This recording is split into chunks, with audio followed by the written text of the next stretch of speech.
Dios sea bendito, Jesús es el Señor. Esto es Con Sabor a Evangelio. Estamos en el quinto domingo del tiempo de Cuaresma. Y a partir de mañana entramos en una semana que se llama Semana de Dolor o Semana de Dolores. La primera lectura está tomada de la profecía de Jeremías. Hay una profecía que se vuelve promesa. Mirad que llegan días, mensaje del Señor, oráculo del Señor, en que haré con la casa de Israel y la casa de Judá una alianza nueva. Estamos hablando de la alianza nueva y eterna. Recordemos, en el momento de la consagración, nosotros los católicos, en el momento de la consagración tenemos precisamente esas palabras. Después tomó el cáliz y dando gracias nuevamente, lo pasó a sus discípulos diciendo: tomad y bebed todos de él, porque este es el cáliz de mi sangre, sangre de la alianza nueva y eterna. La alianza antigua es la del Sinaí, las tablas de la ley, el decálogo, los 10 mandamientos, pero esta nueva alianza es sellada con la sangre preciosa del Cordero de Dios que quita el pecado del mundo. Oh Dios, crea en mí un corazón puro. En el Antiguo Testamento la conversión tiene que ver precisamente con eso. Dios que lo pone todo para crear un corazón nuevo en el corazón, en el ser humano. Y por eso, a través de la profecía de Ezequiel, escuchamos: derramaré sobre vosotros un agua pura que os purificará de todas vuestras inmundicias e idolatrías, os he de purificar. Os daré un corazón nuevo y un espíritu nuevo. Arrancaré de vosotros el corazón de piedra y os daré un corazón de carne. Oh Dios, crea en mí un corazón puro.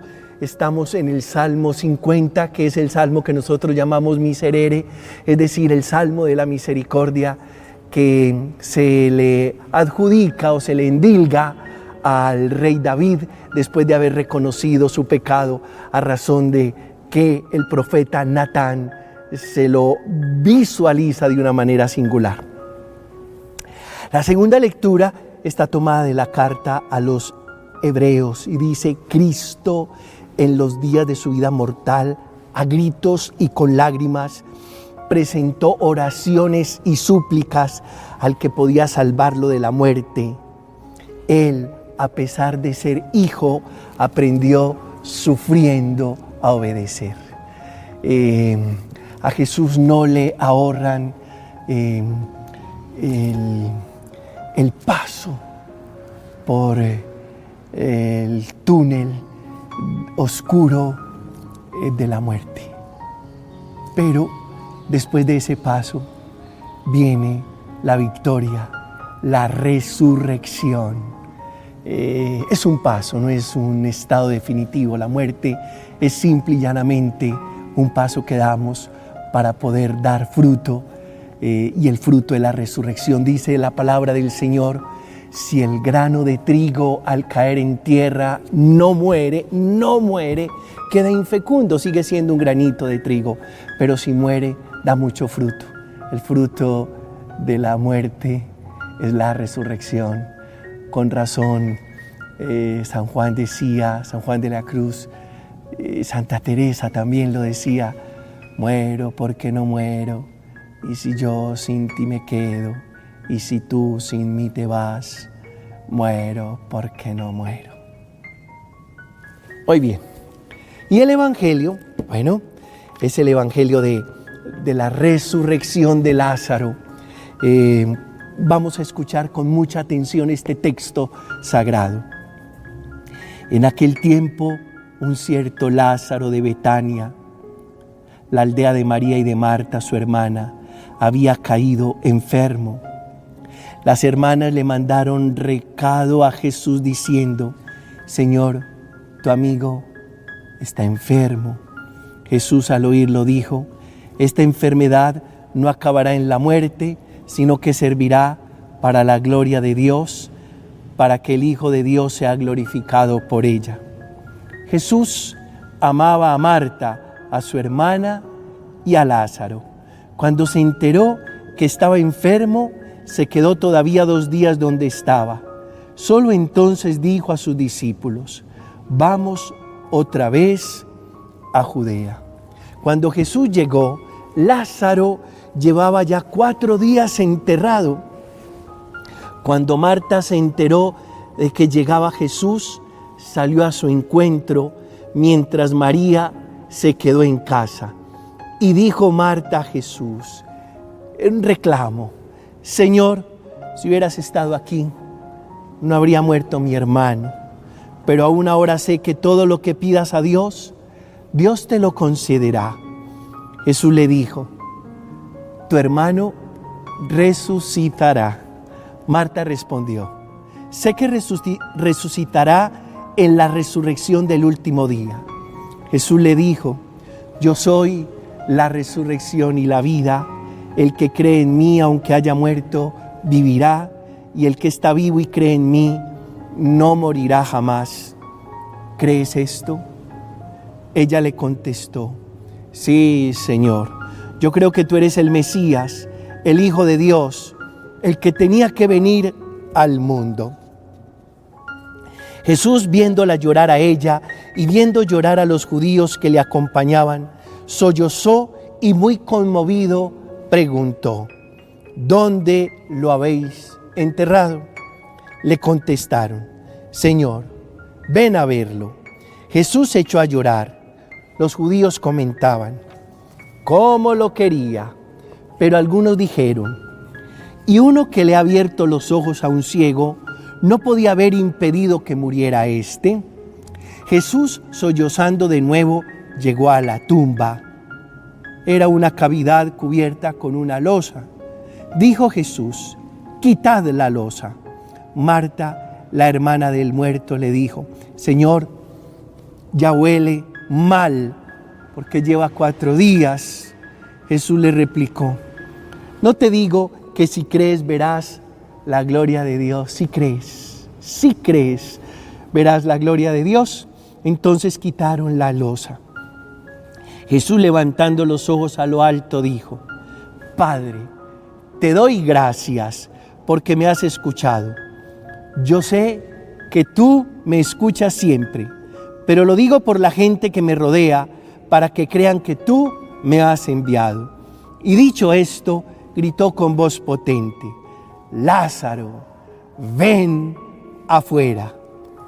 El muerto salió, los pies y las manos atados con vendas y la cara envuelta en un sudario. Jesús les dijo: desatadlo y dejadlo andar. Y muchos judíos que habían venido a casa de María, al ver lo que había hecho Jesús, creyeron en él. Palabra del Señor.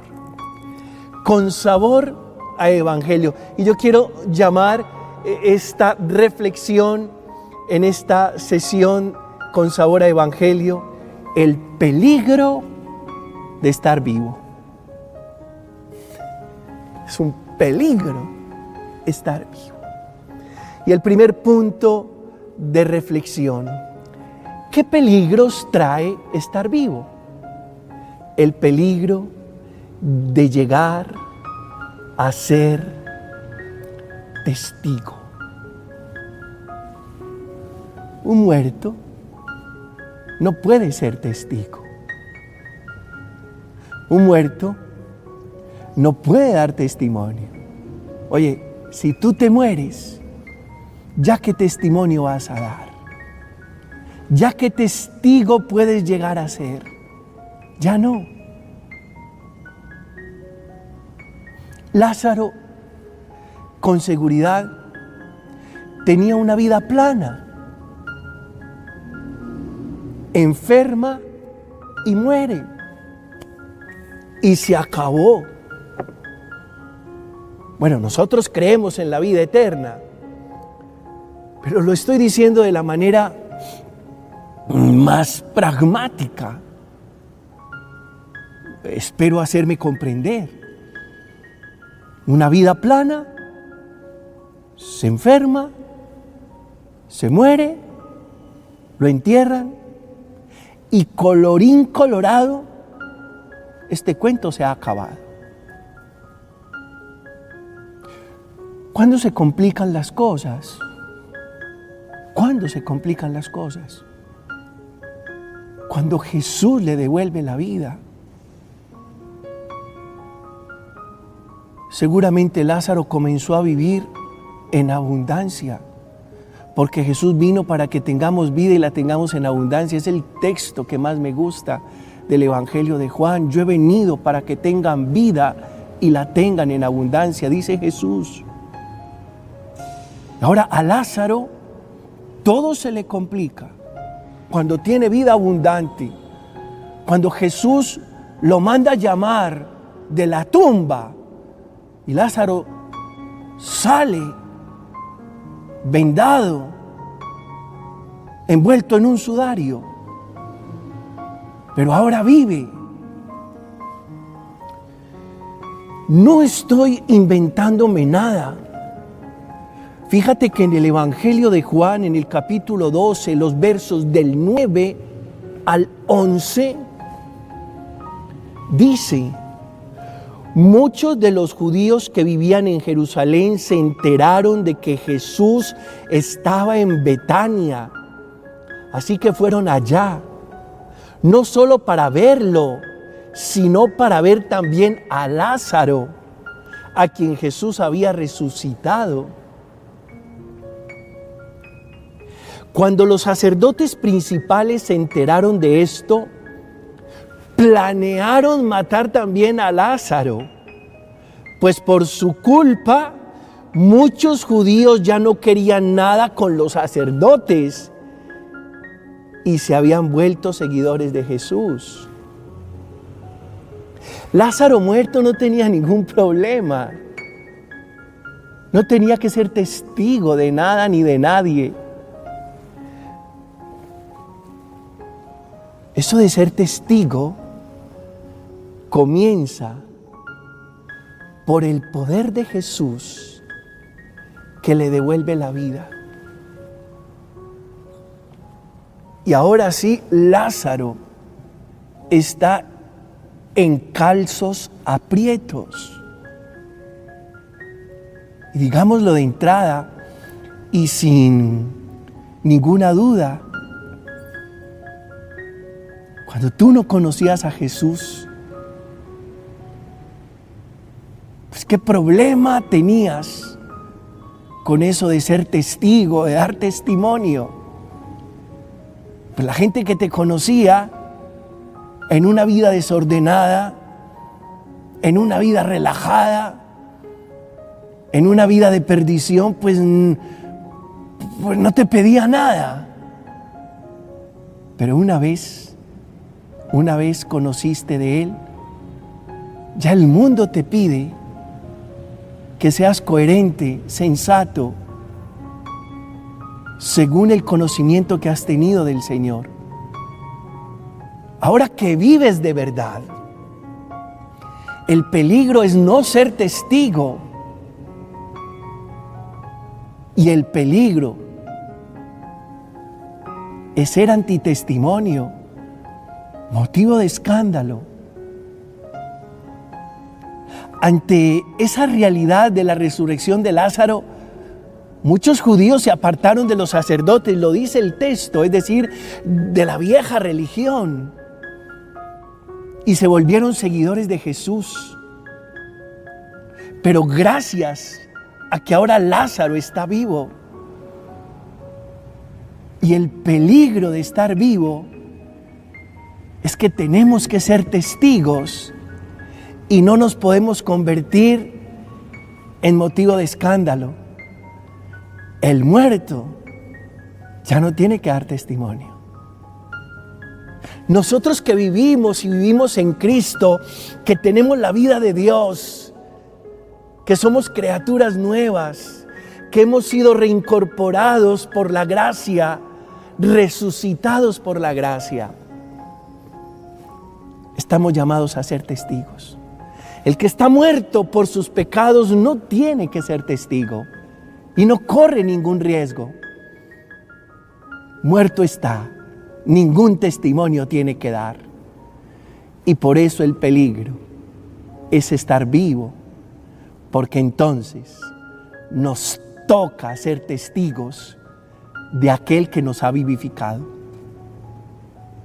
No se le pide lo mismo a una persona muerta por sus pecados que a un vivificado por la gracia de Dios.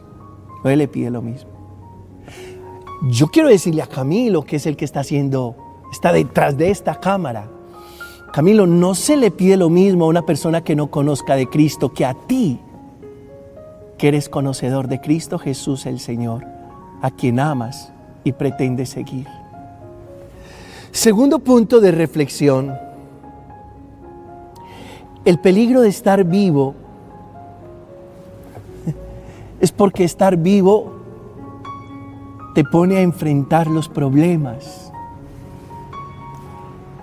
Si mueres, ya no tienes problemas para enfrentar, ni problemas para solucionar. Ya no. El peligro de estar vivo es que te toca enfrentar los problemas, abrazar los problemas y resolver los problemas. ¿Cómo enfrentar un problema? Si estás muerto, no tienes que enfrentar problemas. Pero si estás vivo, tendrás que enfrentar los problemas del día a día. Ahora, yo tengo una fórmula para enfrentar problemas. Te la voy a regalar en esta sesión con sabor a evangelio. La fórmula tiene 6 ingredientes. El primer ingrediente, aceptación. El segundo ingrediente, paz. El tercer ingrediente, paciencia. El cuarto ingrediente, fortaleza. El quinto ingrediente, fe. El sexto ingrediente, esperanza. Pero necesitas estar vivo. Lo primero, yo quiero enfrentar un problema, necesitas estar vivo. Si porque tienes un problema te vas a echar a morir, o vas a comenzar con la ideación de morirte, o de quererte morir, o de no querer vivir, no podemos resolver el problema. Por eso lo primero, ¿quieres resolver un problema? Necesitas estar vivo. Créeme que el que decide quitarse la vida no resuelve el problema. Se lo deja a otros, pero no resuelve el problema. Para resolver el problema se necesita estar vivo. Y yo creo que a través de esto que el Señor está poniendo en mis labios, Dios le está hablando a una u otra persona que de repente cree que muriéndose se solucionaría todo. No, los muertos no solucionan nada. Los únicos que podemos solucionar somos los vivos. Y para poder solucionar un problema se necesita estar vivo. 1, 2. Se necesita abrazar el problema por el que estamos pasando. No podemos negarlo, no podemos entrar en negación frente al problema, no lo podemos maquillar, no lo podemos esconder, no lo podemos disfrazar, no lo podemos camuflar. Lo tenemos que abrazar, lo tenemos que aceptar, tenemos que aprender a hacer amistad con eso que está sucediendo y que nos está doliendo probablemente. 3. Necesitamos paz, paz en medio de la tormenta, la paz de Dios, paz para descubrir que dentro de nosotros hay un cuarto íntimo donde podemos refugiarnos y con quien nos podemos encontrar. 4, paciencia. Respetar que los problemas tienen su fecha de vencimiento y que nada sucederá ni antes ni después. Fíjate que a Jesús lo mandaron llamar cuando Lázaro estaba enfermo, pero Jesús no fue. Fue luego, y cuando fue, ya Lázaro estaba muerto. Por una razón, porque el tiempo de Dios es exacto y porque Dios se quería glorificar no en la enfermedad de Lázaro, sino en la muerte de Lázaro, porque es más grande resucitar que sanar, por supuesto.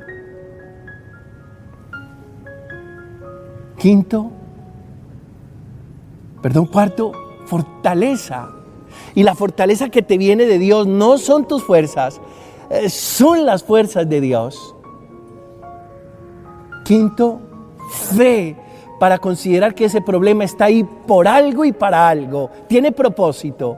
Y 7, esperanza. Considerar que ese problema se va a solucionar porque ningún problema es para siempre. Pero para eso se necesita estar vivo. Muerto no puedes solucionar nada. Tercero, el peligro de estar vivo. Y el peligro es enamorarse. Enamorarse. Enamorarse es mucho más sencillo que amar, porque en la etapa del enamoramiento es como si una parte de tu cerebro te llevara a una dimensión que no es real.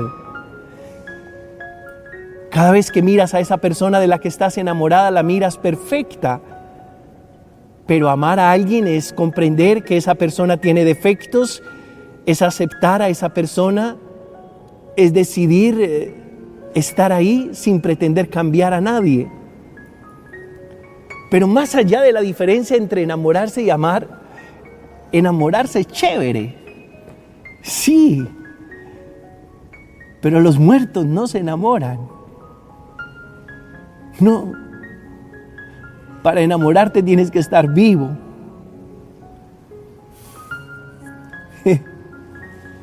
Usted no sabe el desorden de emociones que me provoca su sonrisa, dice el enamorado. Usted no sabe cómo se desordenan mis emociones cuando usted se ríe. Y luego Maya Angelou dice, lo mejor es enamorarse, lo segundo es estar enamorado, pero lo peor es desenamorarse. Es mejor estar enamorado que nunca haberse enamorado. Los muertos no se enamoran, porque el enamoramiento está emparentado con la vida. Pablo Neruda decía, si nada nos salva de la muerte, que el amor nos salve de la vida. Creer que la salida a nuestras decepciones amorosas es la muerte es un error. La salida es permanecer vivos para sanar y volvernos a enamorar. Esa es la salida. Yo conozco muchas personas que ante una decepción amorosa se quieren morir, pero esa no es la salida. La salida es estar vivo para sanar esa decepción y luego volverse a enamorar. Hemos hablado muy mal de eso de enamorarse y creemos, fíjate que por ejemplo en el budismo se dice que el enamoramiento es el enemigo de la felicidad, pero a mí me parece muy chévere enamorarse, así a veces duela y así a veces parezca una enfermedad, pero los muertos no se enamoran. Hay que estar vivo para enamorarse. Por eso, estar vivo es un peligro. Cuarto, el peligro de estar vivos. Nacer es incendiarse. Morir es apagarse. Lavoisier, un químico francés, que apoyó la revolución y sin embargo acabó en la guillotina, decía que nacer era incendiarse. Y explicaba cómo en cada una de nuestras células vivas se produce un incendio al quemar la glucosa y otros sustratos, gracias al oxígeno que lleva la sangre desde los pulmones. Cuando estamos vivos, nos estamos incendiando. Vivir es incendiarse y morir es apagarse. El peligro de vivir es que nos incendiamos, pero qué dicha vivir incendiados. Decía Jesús en el Evangelio: fuego he venido a traer a la tierra y cuánto desearía que ya estuviera ardiendo, porque Él vino a traer vida y vida abundante. Quinto, el peligro de vivir es el peligro de ser protagonista, porque muertos ya no somos protagonistas. Y la verdad es que estamos llamados a ser protagonistas, no extras, ni tampoco espectadores. Por favor, ni extra, ni espectador, protagonista. Y para ser protagonista de tu propia historia, debes estar vivo, porque los muertos ya no son protagonistas. Por eso la palabra dice en 1 Corintios 15:14, si Cristo no hubiera resucitado, vana sería nuestra fe y vana nuestra predicación. 1 Corintios 15:14. Jesús sigue siendo protagonista de la historia, príncipe de la paz, fundador de la iglesia. No porque está muerto, sino porque vive. Si estuviera muerto, ya no fuera protagonista. Gracias a su resurrección, Él es el protagonista del Evangelio, la razón y el fundamento de nuestra fe. Si Cristo no hubiera resucitado, vana sería nuestra fe. El peligro de estar vivos. Los muertos no se mueven. Vivir es un riesgo. Los vivos nos tenemos que mover. Y movernos es una exigencia. ¿Por qué? Porque el agua que no se mueve se pudre. Los muertos no se aventuran. Los muertos no se arriesgan. Los muertos no se atreven. Los muertos no se apasionan. El riesgo de vivir es que necesitamos apasionarnos, atrevernos, aventurarnos y movernos. Porque si no nos movemos, nos pasa lo del agua. Nos estancamos y si nos estancamos, nos descomponemos. Los muertos no se atreven, no se apasionan. Eso solo nos pasa a los vivos. Y séptimo punto de reflexión, el peligro de estar vivo. Los vivos no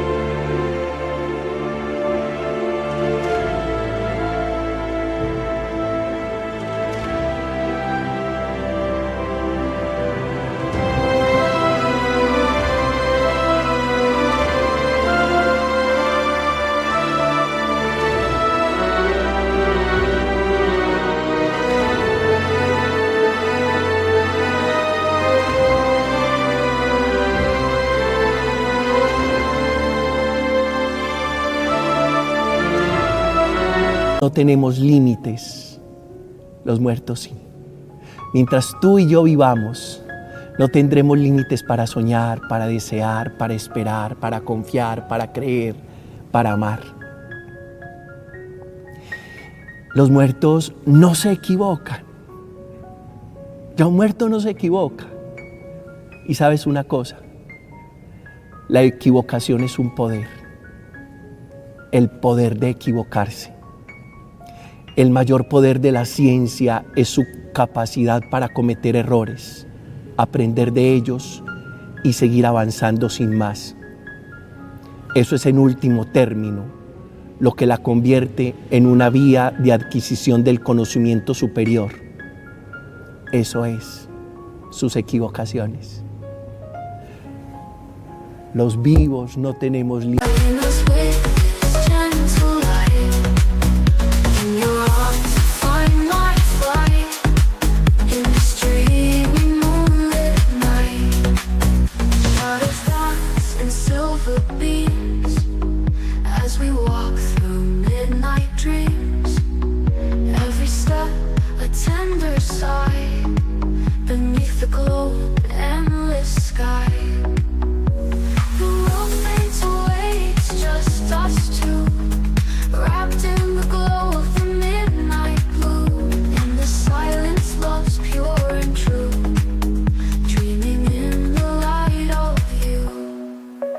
Whispers of the nighttime breeze, we move with such tender ease. Every star a promise made in this moonlit serenade. Y eso es un riesgo. Los vivos nos equivocamos y eso es un riesgo, porque los muertos son limitados y los muertos ya no se equivocan. Y equivocarse es un poder de la ciencia. Que Dios te bendiga. A Dios honra, honor y gloria por los siglos de los siglos. Amén.